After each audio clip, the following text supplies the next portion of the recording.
আসসালামু আলাইকুম। দেশ ও প্রবাস থেকে যে যেখান থেকে ভিডিওটা দেখছেন অবশ্যই লাইক শেয়ার কমেন্ট করে দিবেন। আর আপনারা জানেন দূরপ্রবাসে যারা আছেন যে আমরা খুব শান্তি আছি, বাংলাদেশের মানুষ খুব শান্তি আছি। কেমন? রাত্রে 12 ঘন্টা, দিনে 12 ঘন্টা, টোটাল 24 ঘন্টা। 24 ঘন্টা একটা অ্যান্টিবায়োটিক। সেটা হলো কি জানেন? এই যে এটা, সেটা সারাদিনের সর্বোচ্চ 24 ঘন্টার ভিতরে 6 ঘন্টা চলে। আমাদের পল্লী বিদ্যুৎ, আমাদের পল্লী বিদ্যুৎ মনে করেন অ্যান্টিবায়োটিকের মতো, কোনো সময় থাকে আর বিশেষ সময় থাকে না। এ নিয়ে আমার এই আলোচনাটা থাকলো যে বাংলাদেশের মানুষ যারা কারণ পাচ্ছেন না তারা অবশ্যই কমেন্ট করে জানাবেন যে এই অবস্থায় দেশ চলতে পারে কিনা।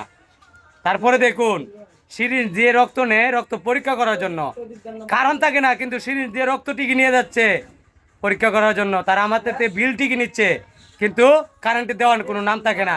দেখুন ভিজা একবার ঘেমে গেছি গা, মানে বুড় ফাড়ার অবস্থা। রাত্রে ঘুমাইতে পারি না, দিনও ঘুমাইতে পারি না, বসে একটু বাতাস খাইতে পারি না। এই হলো আমাদের পল্লী বিদ্যুৎ বাংলাদেশের। এটাই আমার বক্তব্য ছিল। ধন্যবাদ।